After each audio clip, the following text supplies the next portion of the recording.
Hello, everybody, and welcome to the 80th edition of the Frank and Stan Chat. And we have the guest who had the highest number of views from a previous appearance back on our show. So, welcome to Susan Breckell. Hello, Susan. Hi, thank you. It's very nice to be back and amazed that I got the most views. Well, I think you're Lovely superbly, to be here. very well connected. How are you this morning, Stan? I'm okay this morning. We're expecting some kitchen fitters in at some point this morning to fit some granite tops. So if there's a lot of noise and banging, they've arrived. You know where that's coming from. Susan, some people may not. There may be a few people who may not have seen your previous appearance. Who's not connected with you directly. I think Boris Johnson might be one. But can you just tell people who you are and what you do? Yeah, so my name is Susan Breckell and I am chair of governors of two schools. I've been a governor for about nearly 20 years now, but at the moment I'm chair of governors of Manchester Academy, a large secondary in the middle of Manchester, and part of United Learning Trust, and a very small primary, St Thomas's in Stockport as well. I'm chair. Yeah, right on the A6. Yes, that's it. Yeah. We want our strapline to be you'd cross the A6 for us. we've got a very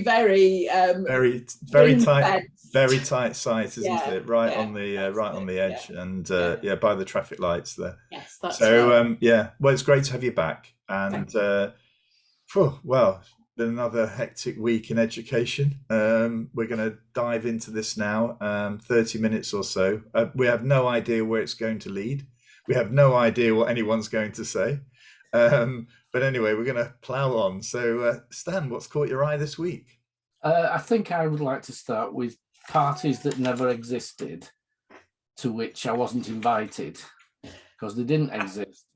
And it's back to this denial and people excruciatingly trying not to say something. I don't know if you watched Question Time last night, but that was, my toes were curling at somebody trying not to say, yes, there was there was an event, I think. But the first instances of that where people were saying, I don't recognize that. We don't recognize that rumor to, I'm sure all COVID rules were followed, but if you had an event, you've already broken rule one. Yeah. No, all rules. I don't think an event took place. I wasn't invited, but rules were followed anyway, if it did exist. And it's just absolute nonsense. Obviously, something existed. It broke the rules. Come clean over it. I know. Yeah, it makes it very difficult for head teachers at the moment, doesn't it? I mean, because all of that is about the consistency and honesty of the message, and actually we've got heads at the moment. I was talking to us. I won't tell you the name of it, but a sort of very large college, and the head teacher was saying actually it's becoming quite tricky. Some of the young people are they're a bit sort of mask fatigued. So, we tell them, but they actually feel as though, well, it's really hard. Well, it is very hard. But actually, if you haven't got, sort of the people in power making the decisions, even making it look as though they're following the rules, there's little chance that George or Amjad or whatever is going to say, oh, yeah, I'll follow the rules as well. They're simply going to say, well, nobody's doing it. There's that sort of creeping sort of lack of confidence in the messaging, really. But if you weren't present, if you weren't invited, if you knew nothing about it, why not stick with that rather than go, but all rules were followed? Because you can't hold those two thoughts. I can't remember who it was, one of the ministers that was saying, no, I don't know anything about it, but I'm sure all rules were followed. Well, you can't hold both those. It's double thinking, isn't it? It's 1984. Yeah. A bit like Schrodinger's party, isn't it? If it exists or not. Oh dear. It can be thought of as a party and not a party at the same time. I mean, I hope that schools, I don't know what schools are doing, but if I was ahead, the thought of having a Christmas party, for me, that would be off the agenda. You know, I Yeah. mean, I don't know what head teachers are doing, and we're not here to tell them what to do in that sense. But you know, for me, it's about just try and reduce all this sort of risk. You know, I keep the think, thing Frank, running, but just reduce risk. the issue is that it's, you know, at the moment, it's no more risk than their assemblies. Mm, You know, so I think an internal event in school is now no different from day-to-day running of the school. The bit that I have some concerns about, or I would as a head, is other people coming in and joining that mm. that we don't know how Yeah. well tested. Mind you, I mean, this is where it all this is why I feel as though we should be pretty clear about this. You know, is that you don't know, you know, even with the children that you've got in the school who is really infected, you know, so in effect, you know, this is like a bit of a petri dish, you know, and actually, I just think for me personally, I you know, with you know, a child who's a teacher who is extreme, you know, is vulnerable, you think, well, actually, we should be doing everything to protect those vulnerable members of our staff, you know. And as she was saying on our chat a few weeks ago, she is the only member of staff who is vulnerable, clinically vulnerable in the school. But everybody's got a responsibility to care for that, you know, for that individual, like they would if, you know, a child has a peanut allergy. You'd expect the school to go the extra mile to make sure that we eliminate that risk. But it seems to be, oh well, that's a risk we can live with. Well, you wouldn't say that about a peanut allergy, but you say that about clinically vulnerable people who are, you know, and the vaccine is not 100% proof. You know, she could still become, you know, very ill, and it's as if this sort of group of people, which were very important in the first lockdown, have just been thrown in with a lot of us now because we've all been vaccinated, we've had our booster jabs. You know, as if that is the answer to it. It's not. You know, there's got to be measures that protect the most vulnerable. And I do think that heads in their settings are still dealing with COVID all the time. Yeah. So, you know, one school SLT have been decimated a few weeks ago, and they're still trying to do everything within the school. My other school, the head was off with COVID. You know, it's still there, and they're still dealing with that as well as everything else. And so I think some of this messaging is very unwell. It's very unhelpful, isn't it? You know, just a lack of clarity. Yeah. I think we've said before that when they say, "Oh, just use your common sense," well, you know, if that was the line that we're taking, we wouldn't have any laws because everybody would have good common sense, and we wouldn't require any laws. You know. There's a line now, and I won't be able to quote. I think I've said it before in Men in Black, where he says, "A person is sensible, people are stupid." Yeah, I must remember that one. That's a good one. Susan, what's caught your eye this week? Well, what couldn't fail to catch my eye was the DFE's blog about nativities can go ahead, or at least that was the strap line. The strap line of the blog, I've got it here, is Christmas plays and nativities can go ahead this year. So it's that clickbait thing, isn't it? So that's the answer, they can go ahead. Whereas actually, if you clicked on the blog, it was slightly more nuanced, worded, in that it does say if your setting has put measures in place, if the head teacher decides. However, I do think that is causing a lot of fuss, and DFE should be saying to head teachers, you're the people on the ground, you know your setting, you decide.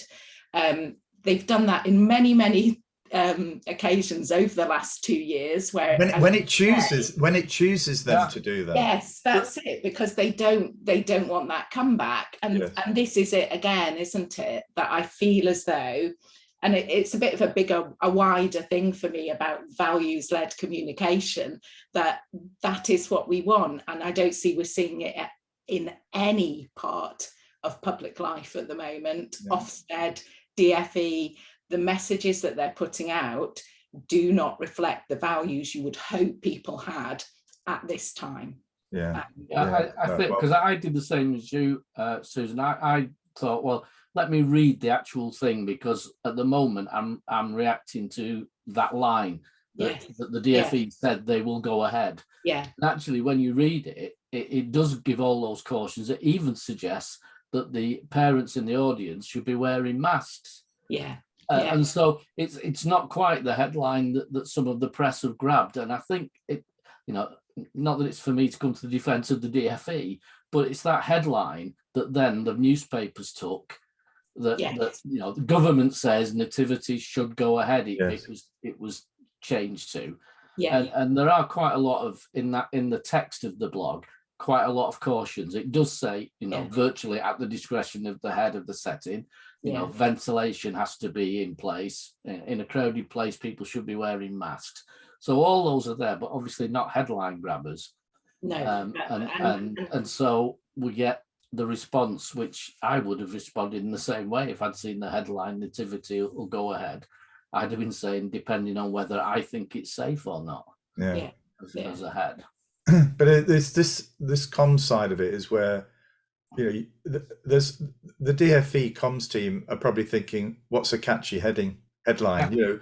What's going to draw them in? And actually, I think that in many places that headline is determined by the comms team. So a civil servant will have a team would have produced that guidance and then just given it to the comms team and said, right, well, you're the experts, you get on with it.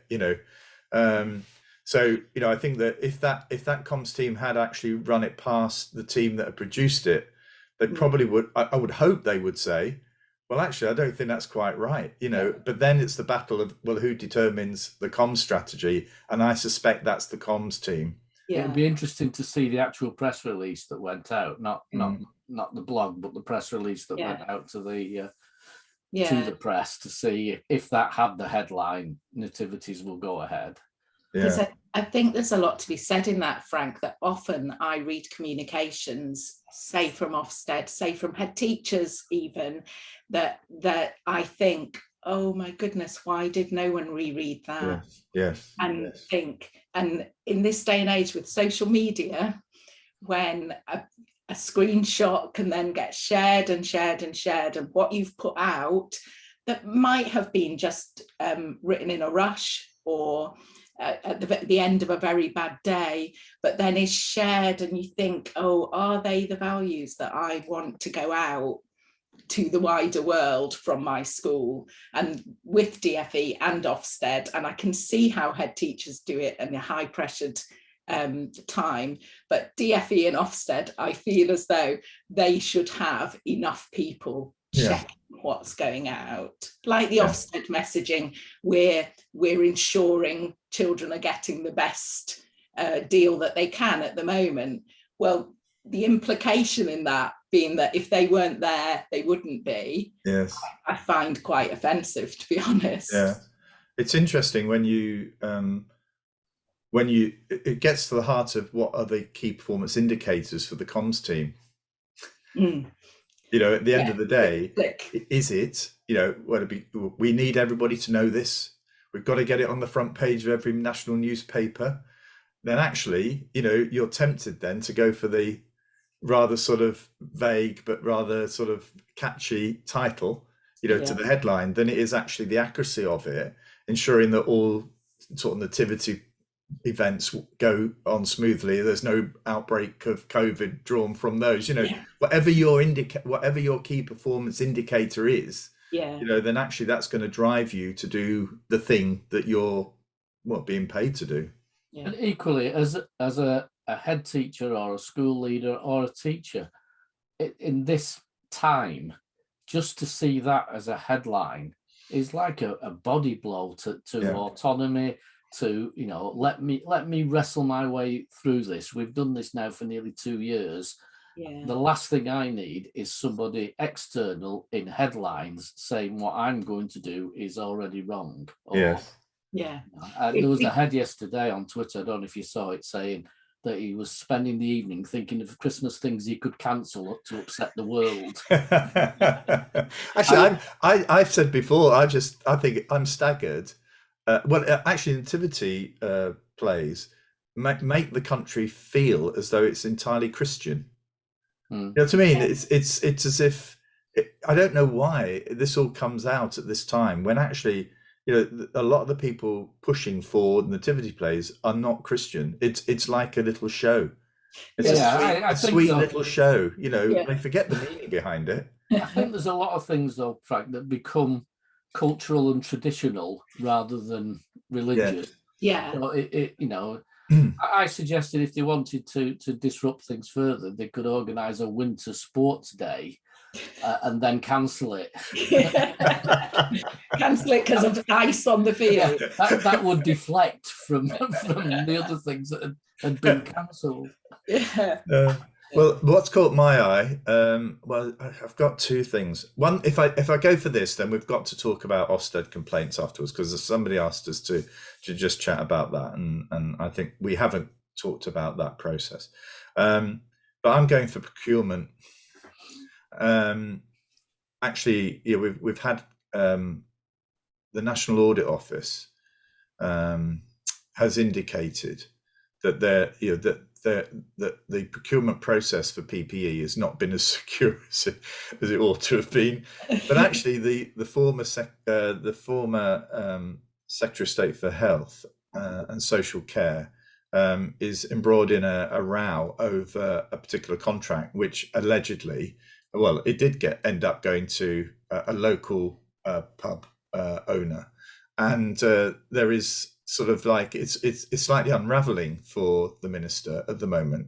But the issue here is around subcontracting. So talking about the values again, Susan, is we do a lot of work in schools. I was talking to a government trust board this week about looking at which banks we bank with to ensure that any money that we've got is going to be invested in a sort of like a socially responsible way. And so we're going to undertake a review of those banks and where those bank accounts, where the money is stored. But actually you do that. But what would be awful if you do all that and you say, well, it's going to be, I don't know, nationwide or whatever, because we like their values, whatever. But then Nationwide actually then decide to take your money and put it with a company in the Virgin Islands. We take all your money and actually just transfer it over. What we've done is we've subcontracted the investment you've made in us to another company, somebody who doesn't share the same values as yourself. And actually, this sort of subcontracting, is something I think that we would be shocked if that subcontracting was a major issue in schools. Where actually you've got I don't know, it may be a major extension, and you procure it and get a builder it may be a national builder or a reputable builder, but then you find out that actually it's not them you're dealing with anymore. It's somebody else. Actually, this is really at the heart of who you're doing business with, and what are your values and what do you stand by. And I think the worst thing of this is that it looks as though there's been an attempt to try and obscure where the contract ended up, and that probably will end up in a court somewhere, or at least as part of a review. But actually, taking it back to school, that for me would be we're never going to do business with you again. And actually that we'd have to be much stronger about, well, we're not going to it's going to be written large over the contract with some penalties that are worth making it worth our while to ensure that the contract ends with the person who we've actually entered into a contract with.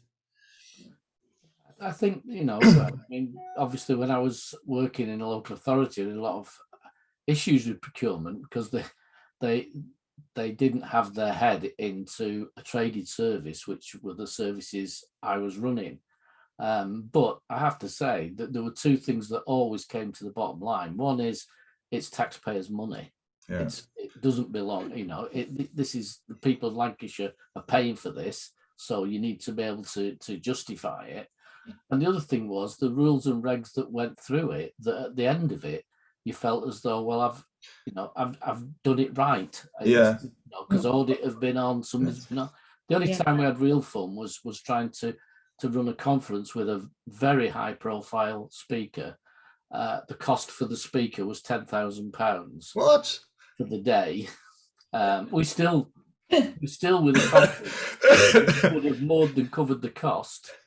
But The suggestion from procurement was that was there not somebody else who could do this? Yeah. Can you not find somebody Then else? you could have called me up. I would have definitely done it for a You'd much have cheaper. undercut. £10,000 plus a chauffeur-driven car from London Oh, no. and a first-class hotel overnight, which I'm not going to say who it was, but I would have been able to justify that for the size of the conference we'd have been able to put together and the pull this person had. Yes. It would have been excellent for the schools in the Northwest. Yeah. But unfortunately, having finally got procurement to say yes, the particular person decided it wasn't going to come over to the UK at that time of year anymore. So it got Right, so it was off. Yeah. I think though, Frank, you saying about holding people to account, I think in schools and we all know the processes we've got to go through, and there are a number of levels of people holding people to account. And is that the worry when we look in the wider thing, that who is holding people to account? Yeah, and it's interesting because as Stan was talking about councils, it's interesting if your route towards the Houses of Parliament is through a council route, like you were a councillor and whatever, actually you're embroiled in procurement processes, but actually if your route towards Parliament is as an advisor, so in effect you're picked out, you're lobbed into a number 10 delivery unit. You then sort of get friendly with people in the party. You then work your way through. You've not had any training on this element of it. You should know about it. Let's be honest, but you should understand it. But actually, when you're involved in council work, if you've been involved in that, or even in the academy world, let's be honest, they're all over it. You know that it's such a serious risk to your reputation and to your funding stream that you need to make sure that they're absolutely clean, all of this. But it goes back to my concern that we're not doing enough training in management in schools, because I think you'd be surprised, Frank, if you start to ask people about financial regulations and things. They don't know. Managers, they're not on it, because we've sort of dropped that. When I first got into headship, the training was all management stuff. It wasn't leadership stuff. I think Ofsted have got something to answer for in making leadership the be all and end all. Yeah. And we've kind of lost the management bit. And where I see schools that not Ofsted get into trouble, but getting into trouble for other reasons, it's usually around management. Financial management, resource management, staff management, performance management. Yeah. All those things are the things that cause problems. And then you would look at the governance of that, wouldn't you? Yeah. That people aren't close enough, or don't ask the right questions, don't know what questions to ask. That's the key one. Yeah. That you don't actually have the questions in their heads to be able to challenge. And I think there are times when you depend on a lot of trust, and sometimes that trust isn't always, it's the value of it means more to you than it does to the other person, and as the leader, you then are extremely vulnerable, because actually you've laid too much into the trust of this person who's perhaps got some expertise that you don't have. I've been fortunate to work with finance directors who have been brilliant. I've learned so much from them. But actually, you'd only need. But I have to say, I've also been close to, although not worked with, finance directors who are not as good. And I can't tell you the reasons why they're not as good. All I know is that I just don't have the same level of confidence in them. And actually things catch them out. These are things.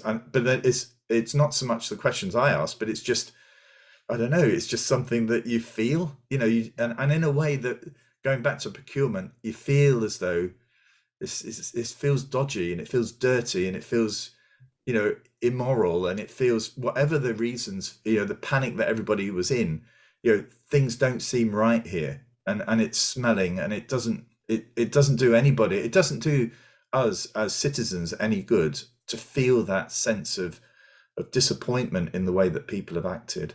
No, and I think in schools, Frank, really great leaders take risks. And what I think people who are risk takers, who do things, need somebody alongside them to be able to say, that's the limit. Steady on. I agree. Yeah. You're on the limit there. Susan, do you do that with your Yeah, heads? I would hope that I do that. Some heads I've had to do it more than others with, but absolutely, I think I read something recently in about, you know, if you don't have that person to bounce it off and to say, and that is where I think a chair of governors comes into their own, really, to have that conversation, and a no risk conversation that doesn't mean that the crazy idea is ever going to happen, but to have someone that can put in the, oh, what if? Yes. How about that probably the leaders know themselves, don't they? But just to have someone echoing it to them.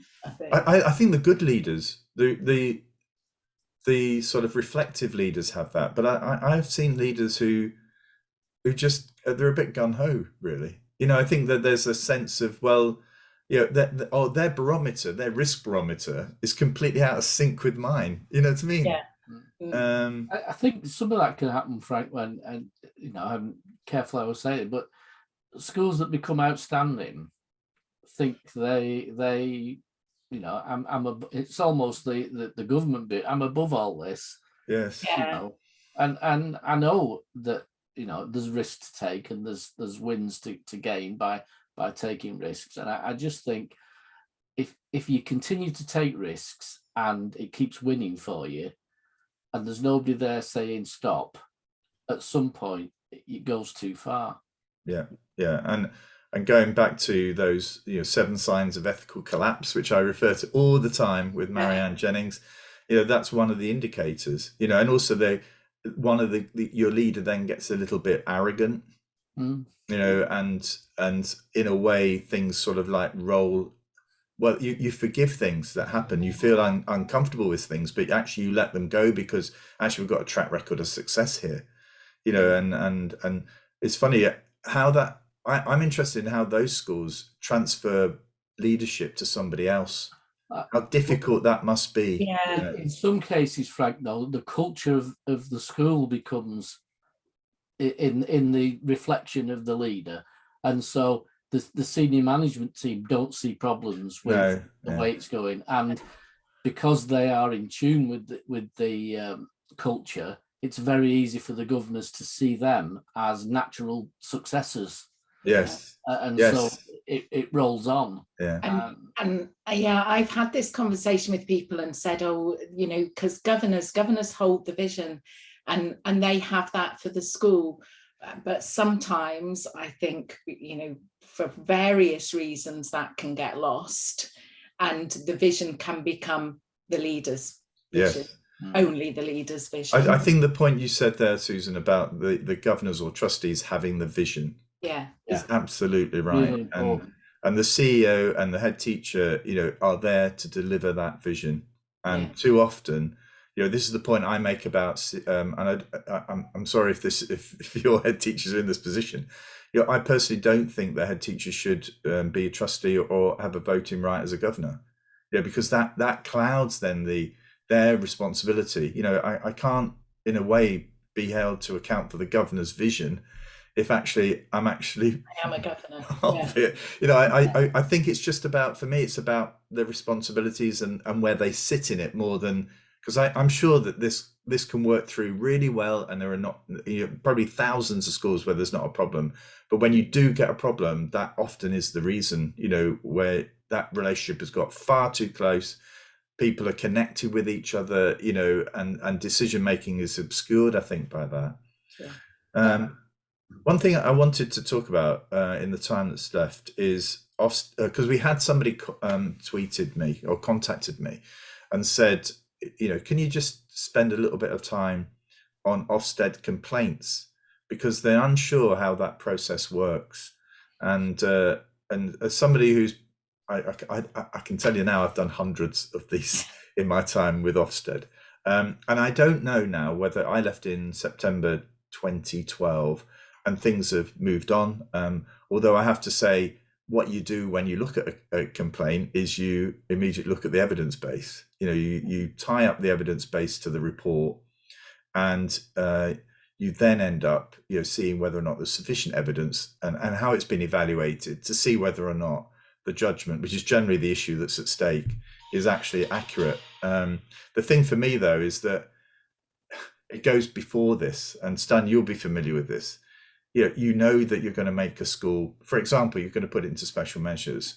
Perhaps if you're in a school 2 days, by the end of the first day, you're in special measures. So what do?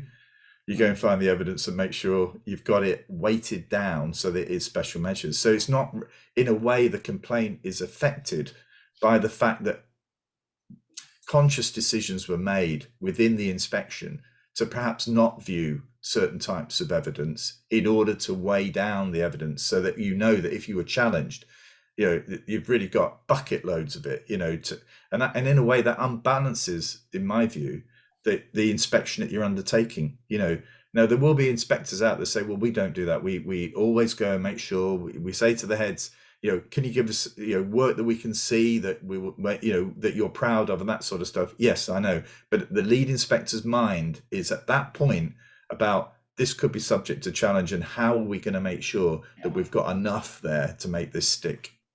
So in a way, the complaint is probably looking at the wrong thing. It needs to be looking at decisions that were made during the inspection about what evidence did the inspectors choose to select over other evidence that perhaps they didn't see or chose not to see. Yeah, I do think the evidence base is always suspect, because you're assuming that everything that goes in the evidence base is accurate. That's right. Which is written reports of people.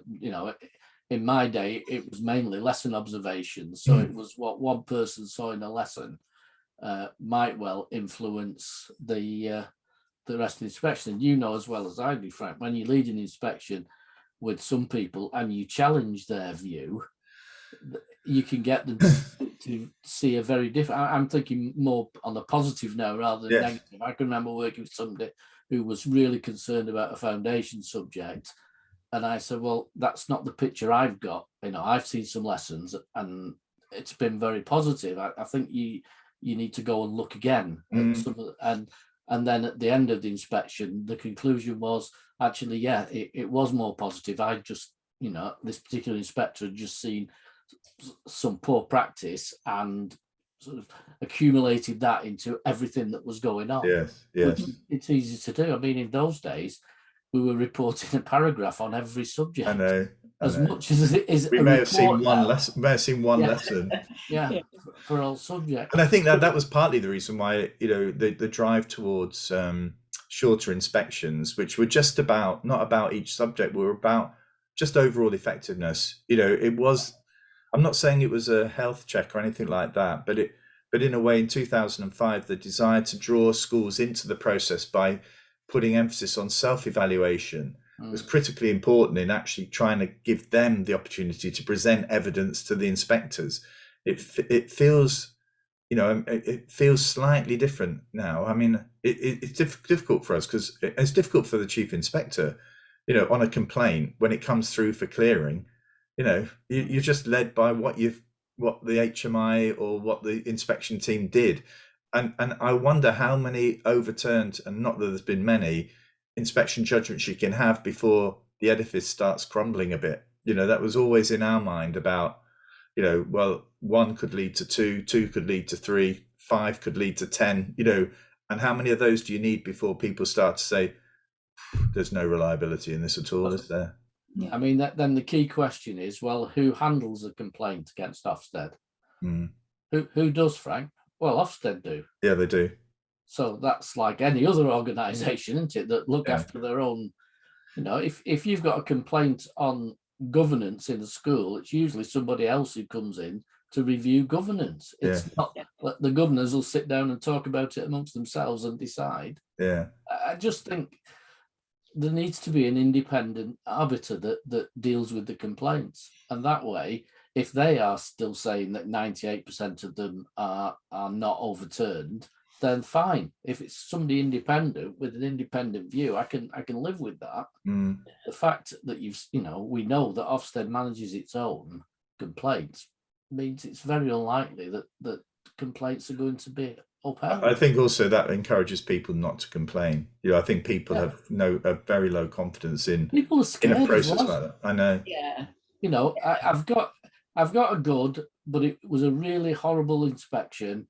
But I'm not going to complain because They'll be back again. they'll be come back again, and you'll be assured I won't get a good this time. Yeah. I've been in that situation as a chair of governors that we got converted to a day 2 and came out of an awful second day, basically being told, well, you're lucky. I cannot stand that. I cannot stand that because they had enough for outstanding. Yeah. At the end of the day, we were told to thank our lucky stars that it was good. Yeah, the worst thing, and when I've done QA, I have hammered lead inspectors for this, is when they say, I've given it to you. Yeah. Well, you've given it to them. It's sort of like the Lord has given it to you. Honestly, that really, that in a way reinforces that sort of sense of, well, I have all the power here. It all sits with me. Forget what you've told me. Forget what the evidence is. I've decided. And I think it's dreadful, that sort of approach. Really hammer it when I saw that. As a lead inspector, I always wanted to know when I left the school that I'd got it right. And quite often I would say to the head, did we get it right? And sometimes there'd still be, a dispute over a small judgment, but I don't remember a school ever saying, no, you got it completely wrong. No. Because it's important that if it's going to help the school, it has to pick up the things that the school either didn't see, they were blindsided on, or things that they have seen but haven't done enough about, which is why I still think, I would, in the current framework, drop the term deep dive to say we're going to review your self-evaluation. Yeah. Even at a subject level, what we're going to do is talk to you about how you're evaluating what you do. And that's much more friendly. It's still frightening for a subject leader, but it's less of a threat than we're going to deep dive into you and what you do. Yeah. When you're in a 2-form primary, you've got every subject. I know. Yeah. Well, I won't. Well, somebody said to me, somebody I know quite well, said he was in a primary school, and I said, "Oh, well, if they're due an inspection." So I said, "Are you ready for it?" So they said, "Oh, yeah, I've done this and I've done that and I've done everything else." And the subject that they're leading on is art. So I felt like saying, I wouldn't have bothered. The chances of them going to review your art curriculum are very, very low. It's interesting. Adrian Gray, the former HMI, did a review of all the deep dives, and it's. It's shameful, really, when you think that science, which is a really important subject, I think, in primary schools, there are very few deep dives in science, loads in history. Whether that's because the school are happier, suggesting history curriculum as opposed to a science curriculum. But actually, Ofsted should be, this should be part of their analysis, shouldn't there? If you're going to do the deep dive, do it across the curriculum. There's another question then, which asks about the competence of the inspector to judge music, for example, or art. Or I've seen recently on Twitter, they've said a lot of primaries, it's been French, and they've been asked about how they teach phonics in French. Now, to my shame, I went into my primary and said, I've just read that. Well, their faces were a picture. But, there was a rumour going around that French was what was being looked at in primaries. Well, anyway. Nice belief. It does. Anyway, go on. Well, that's the end of the chat. Defying belief. We have next week. We have Emma Ainsworth, another guest who's been on before, who was very popular. And then the week after that, Stan, it's the Christmas week. Oh no, we've got a poet the week before, haven't we? So we've got Eric Craven coming on, former HMI, who's a poet. and then it's the Christmas week. So, and I think we're going to be doing it on Christmas Eve. I think we are. Are we wearing Christmas hats and things? We might do. We're We going for hope the, so. I think that might. We're unsure whether that's going to be the award episode, or whether we're going to do it on actual New Year's Eve. But It should be towards New Year. yeah, I think Susan is still going to hold the most viewed. If we add this one to it as well, I mean, we'll be. There's no trophies for this or cash. No. Don't get excited. Don't think about starting up your Susan chat as well. We don't want any competition. Anyway, okay. Well, it's been a great chat, and thank you very much. I don't know about those that watch it, but I feel a lot better having undertaken it. So thank you very much, both of you. And all being well, we'll see you with Emma Ainsworth next week. Lovely. Thanks.